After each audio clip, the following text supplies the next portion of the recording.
sound? Okay. We're almost rolling. Untitled Love Song, Scene 21A, Shot 9, Take 4.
Untitled Love Song, Scene 4, Shot 4, Take 2. Describe how Untitled Love Song came about. What inspired you to write this story? Yeah, so Untitled Love Song came about originally right after we kind of finished Cursed. Ryan and Garrett and I and Grant and Julia and Elise, we all got together and we were just hanging out at my house, and we kind of came up with this idea to do like a romance movie, and we came up with a couple characters and kind of their rough like stories and backstories, and then we started jotting some notes down, and originally the idea was to make it a musical, and we were like super ambitious and thought like, oh, we'll get the dance team in on this, and we'll get the jazz band and the choir, and everybody will participate, it'll be awesome. And we somehow thought that that was possible. You know, we kind of took a break.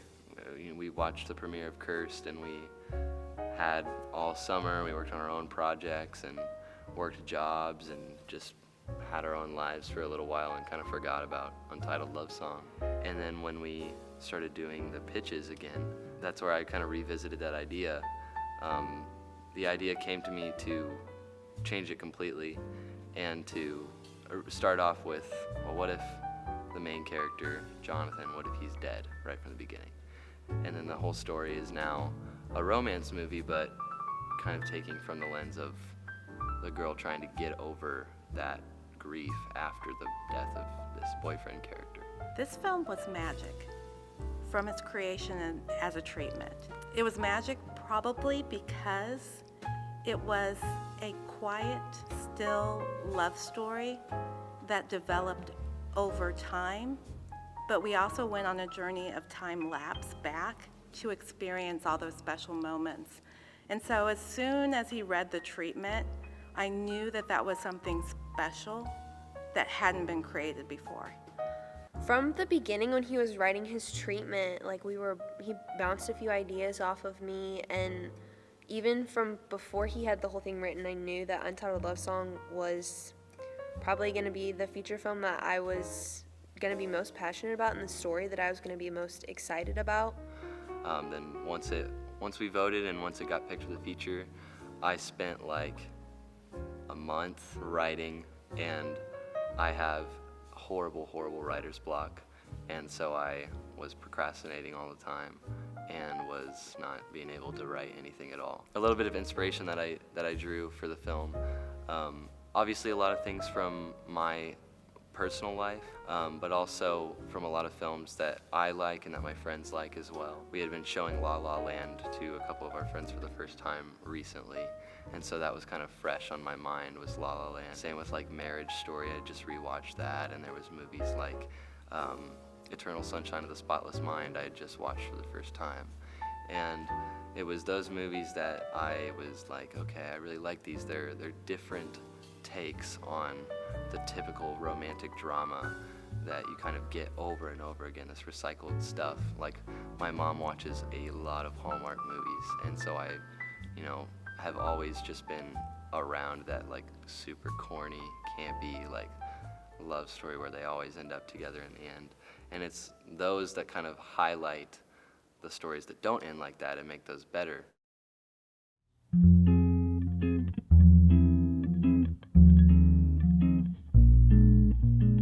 With the pre-production, like you said, it was really nice because we were able to work so closely, like with Ryan, who's done a lot of directing, and with Garrett, who's done the cinematography for a lot of our projects. So we were comfortable in that place of pre-production, and we were comfortable with getting the storyboarding process started.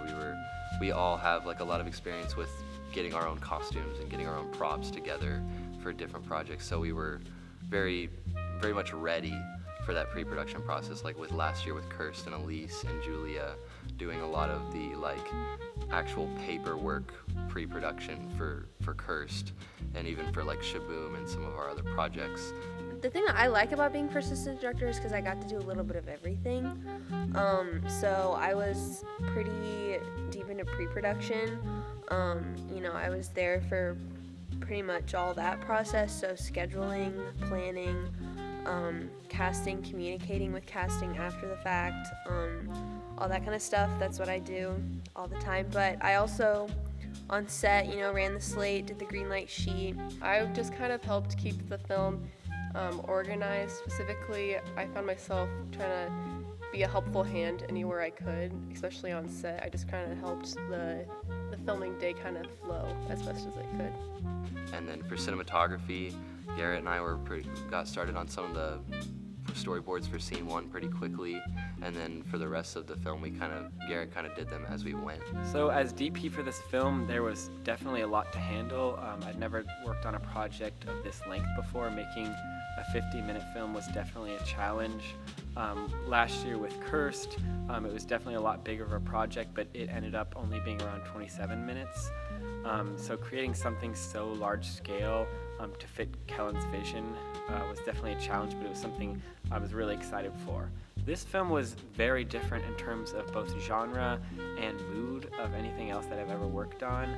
But for this film, I kind of wanted to take a step back and just focus on the emotions of both the writing and the actors, and just kind of create something that would help connect the audience to the characters. So I went with a lot more simple cinematography, fewer shots, longer takes, just trying to create the most beautiful images that could last on screen for a while, and help keep the audience's focus on the characters in the story. So being brothers, Ryan and I communicated really well on set. A lot of times for lighting, we already had kind of the same image in mind of what we wanted to do to light a scene, and so that made getting on set and getting shots set up really efficient, because we were kind of on the same page already with what we wanted to do. We knew we wanted to go for a more classic cinematic look, and so I tried to use as much natural light as I could, just amplifying sunlight, using reflectors, things like that, and different practical lights like lamps and stuff.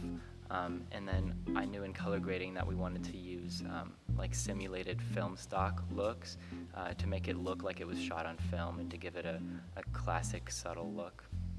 So the casting process for this was actually really fun. When we do a short film or when we do just a normal project in our class, we kind of just try and find one person and then like beg them to do it for us. And then it's like, oh yeah, we'll do it. And then there's not like a ton of options. But for this, like we get our own casting call and we get a bunch of applications from people that maybe we know we're gonna turn down, but it's still cool to be like, well, there's people that are trying out for this. Like this is pretty sick. With Molly and Salam specifically, obviously we had a lot of girls try out for Untitled Love Song. We had very few guys. There was actually, I don't think there was any except Salam. We spent, after the casting call where we didn't have any guys show up, we kind of had a little bit of a freak out moment for a couple days there where we were trying our best to find someone to play Jonathan. Finally, we found Salam, and we got Salam to like agree, and he sent us in this video, and it was perfect. It was like, it wasn't just like, oh, he's our only guy, so he'll have to do. It was like he sent us a video of the actual excerpt and everything, and he put his Scooter's apron on, so he even like got into character a little bit. So it was awesome.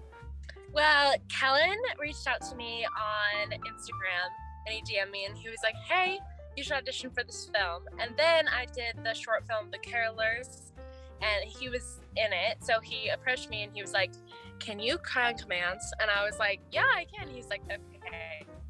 I need you to audition. And I was like, okay, I will. So I couldn't go to the audition day, so I sent in a video, and then they emailed me and said that I got the part. Yeah, for me it was Garrett who texted me, and I didn't know if it was a scam or not, and I texted Luke, and he was like, yeah, I know him, and I was like, seems legit, and so I just auditioned over the video, and a couple days later I got the part, but I mean, yeah, without Luke I wouldn't be in this. Personally, I think Untitled Love Song is the best thing Ecom's made, and to be able to be a part of this for my first feature film, and to just soak it all in and just gain so much knowledge from my first time doing it, I think it's just incredible. It's an incredible experience. As far as like a learning experience, it was wonderful. I think that it was awesome to see, especially like the seniors' work.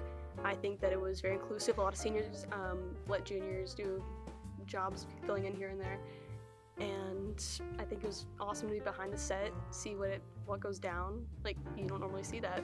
You know, like some of the juniors that I've worked with on a couple projects, like Miles and Eli and Olivia, and we worked with them, you know, on Caprice and Eli Whitaker. We worked with them on like Capri Sun and on Taped. And one of the biggest things that going into Untitled Love Song actual production that I was worried about was sound, because of just how important sound is to post-production.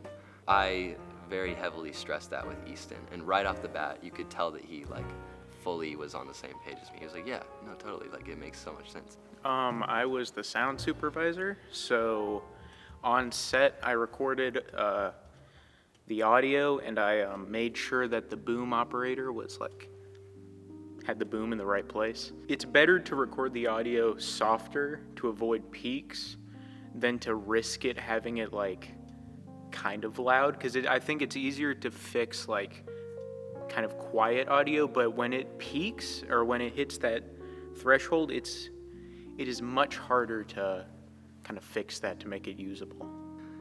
Yeah, so working with the cast and with the crew on this project has been really awesome for me, and I know it has been for the rest of my friends and the people that I've worked with on all the projects. It's been really nice to work with a crew this year that you can tell just like has an actual passion for this. I think some of my favorite moments working on this film were not even just restricted to gaffing and coloring, but some of my favorite moments on set were little things that nobody would ever really see.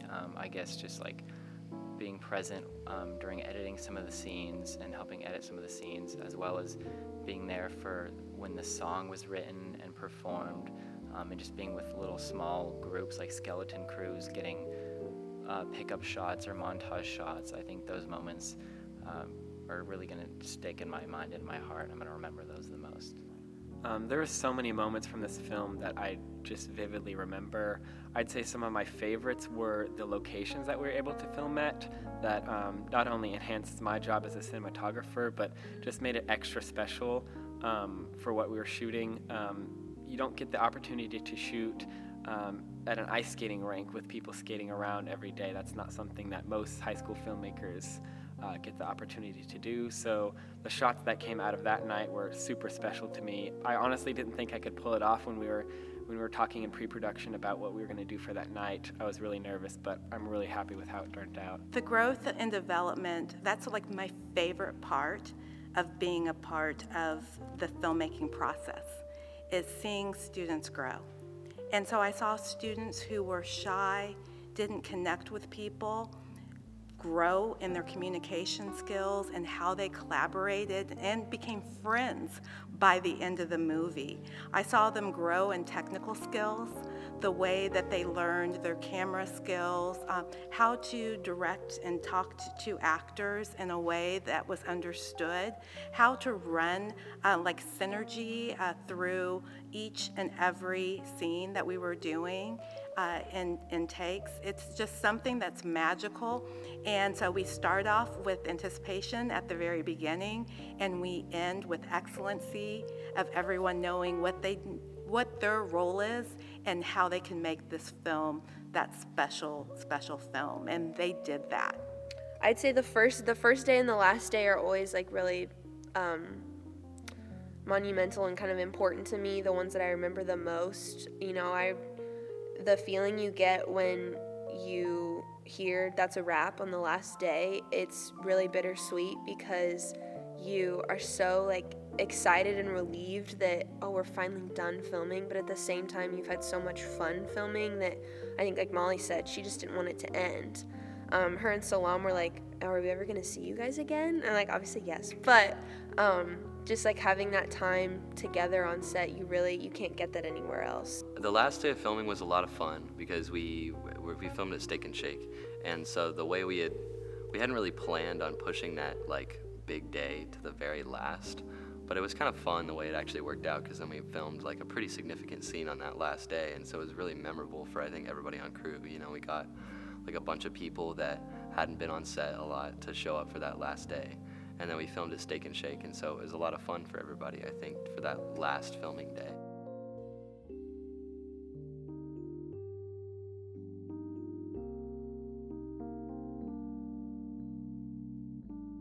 So the premiere night is a very special night to me, both this year and last year. It's just a night that I will never forget. Seeing all your hard work displayed at AMC on the big screen is just unforgettable. A screen so large and so clear, it almost feels surreal just to see. I did these shots and we all worked together. Everyone was in their roles and helping out, and this is the final product of what we created. And hearing the audience reactions is just amazing. There's just hours of fun before the drive-in premiere. I love getting to watch it on a drive-in screen, because although it's not as high quality, it's something that's kind of a unique experience because you don't go to a drive-in every day. So that's a really cool event. I love going to that one. I was just in awe in premiere night. Mainly, I was proud of myself and proud of my crew members. Just seeing that story finally all together in one cohesive film that you could just sit down and watch. Instead of having to worry about all the little pieces here and there, it was finally put together, and it was so amazing. And I was very proud seeing the lighting blown up huge on the screen. I was very proud of how me and Garrett and Kellen accomplished the visual look of the film. What I loved about the premiere nights was seeing everyone that came out and joined us to like support the crew and the cast. I just loved, speaking of reactions, I loved seeing their reactions and just being able to hear that live and getting their feedback and what we did well. I just like loved being able to see new people. Like this year we had a lot of South people that showed up came to support the cast, and I just found that really cool just to see them. I think that the feeling that you get when you watch a movie that you've made, that you've seen being made from beginning to end, when you get to finally watch it on a screen, that's a screen that big too, and in high school is indescribable. It's quite literally indescribable. Because not only do I think about when I watch it on the screen, do I just think about the story and how much I love the story, I also think about, oh my God, where were we when we were filming that scene? Where were we a few days before when we were stressed about getting that location? How many takes did we take of that shot? What were the funny conversations we had when we were editing this scene? I think of all of that kind of stuff, and I think that's why the first premiere night specifically is so special to me, because, and everyone too, the amount of people that we had this year to come out and see it, that just makes it so much more exciting and makes it feel so much more bigger than it is. I cried. Oh my gosh, it was so good. I didn't have words. I was just like, the scene, the funeral scene, after at the coffee shop, just seeing that huge blow up scene, when I'm crying and there's just kind of that oh my God, why did you do that look on my face? All of my friends around me were they're like, Molly, what? For me, it was definitely the end where she was taking down all the little Polaroids. That was the biggest part for me. I just felt really, really sad about it. And then also watching the whole movie and watching it towards the end and seeing how Callan's vision was truly shown in the utmost respect of his life. That was really beautiful for me. I also cried at the very end, and all my friends were with me. She was right next to me, and it was honestly I there's no words again to really describe it. It's just kind of euphoric in a way. It's just really all my senses kind of came to a halt. So surreal. It was so awesome to see, especially at AMC. because it makes it feel more important. And the end product looked so good, in my opinion. Like, it looked so professional. It felt awesome to know, like, oh, I was there while they were filming that. Or there I am in the background, like you said. Like, it was awesome. It was weird because it was weird to think that I was in that frame kind of while it was on the big screen. I was like off to the side, so I was like I made that. Like I was there for it. It was really surreal and bizarre to see it up on the big screen and have my parents be like, "Oh, that was amazing. Like that was great." It was it was crazy. As a producer, that's my favorite thing. I love to see, of course, the synergy, the students learning, the project-based learning through this entire process from December all the way to May. But the production of me being able to give students an AMC feature film night in a GXL theater with 442 people watching on screen, and then the Boulevard Drive-In, we sold over 250 tickets. To see those productions actually come to life and see that and hear the reactions of the people in the audience, that's priceless, and it's the best moment. So when I first started actually writing my new version of Untitled Love Song, I really wanted to make something that my class specifically, or that people my age, or high schoolers in general, and even college kids could really relate to. Like, I obviously wanted to, reach a little more of the older audience as well, just because, we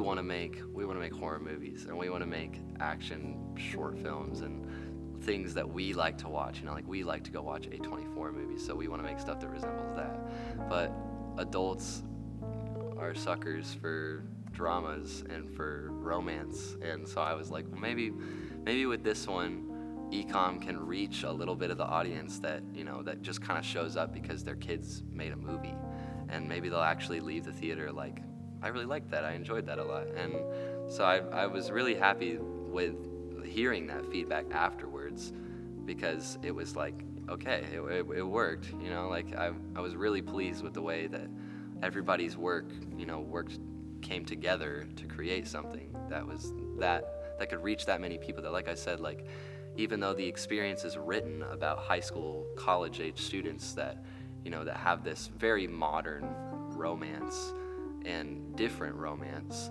that adults still enjoyed it, and that little kids even still enjoyed it, because every now and then I would sprinkle in a little bit of my younger brother playing video games and try and get the little kids to laugh a little bit, or even the adults to laugh. So I was just really happy that not just teenagers and that young filmmakers and high schoolers could go in and experience this and relate to it and be like, yes, this is exactly how I felt when I had a girlfriend or boyfriend and we had to break up because of long distance, but that there was hopefully something in it for everybody that was watching it to relate to, or at least see a glimpse of themselves in, even if it's just for a little bit, just to make them enjoy it that much more. What advice would you give to any underclassmen or anybody who would want to get into filmmaking?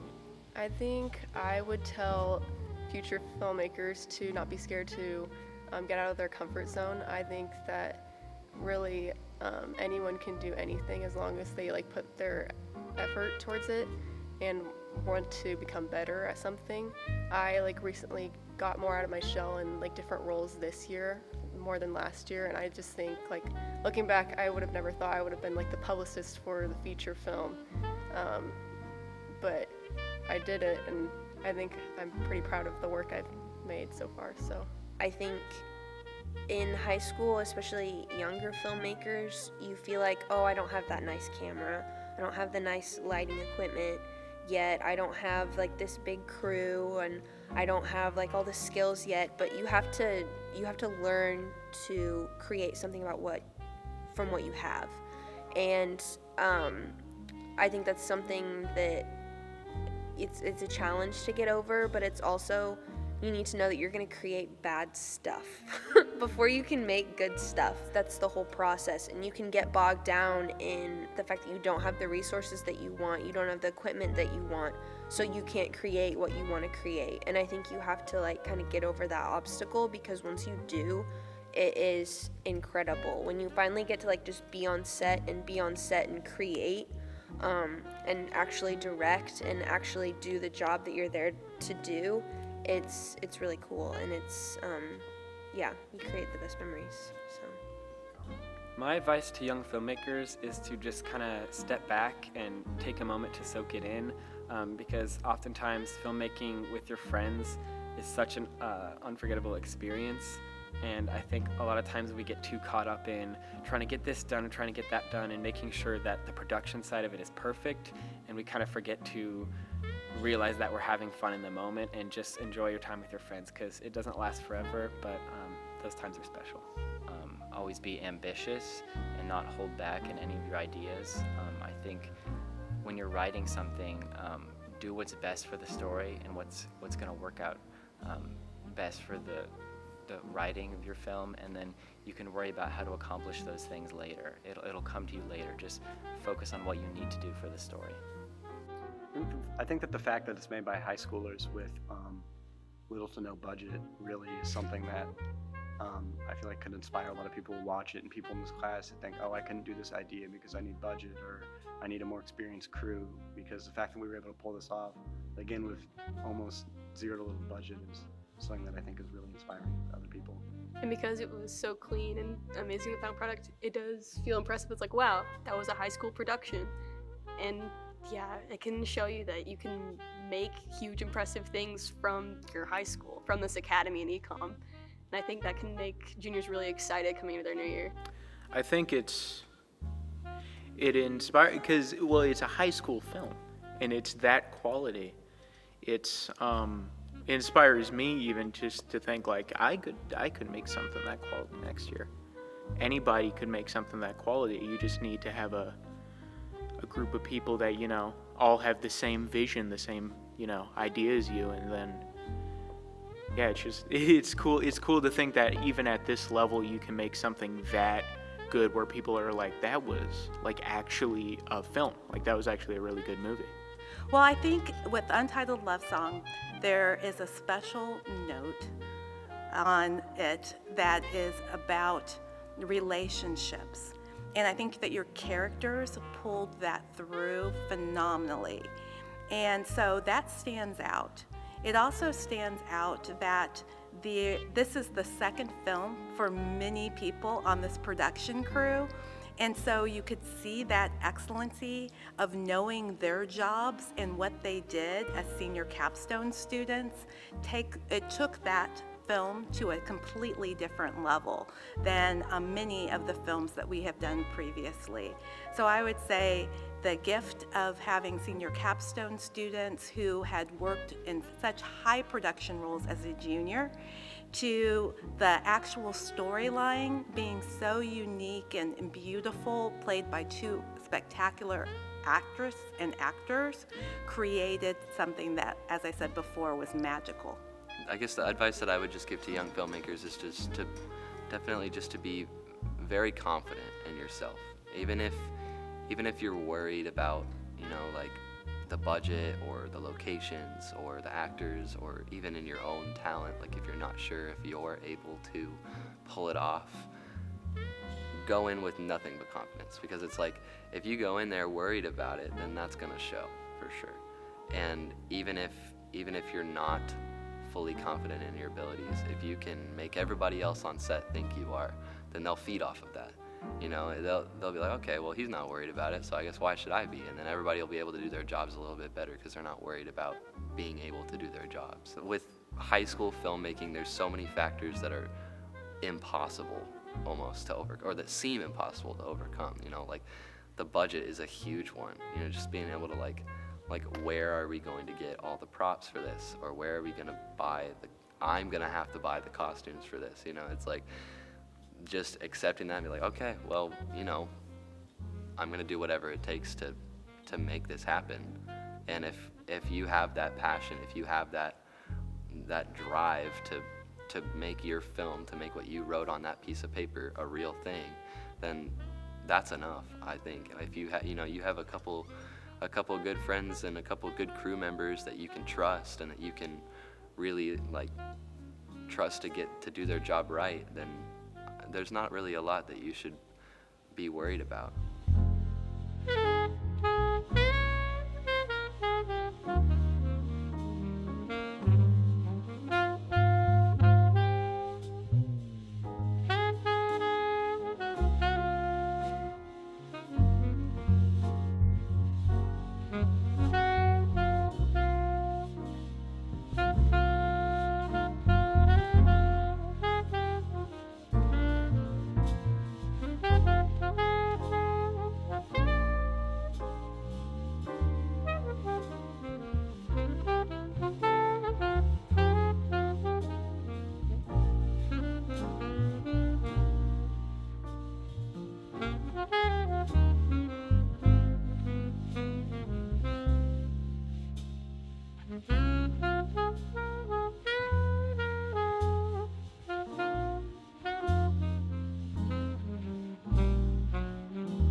Just, could you say that again? Just a goodbye. This has just been one big Untitled Love Song.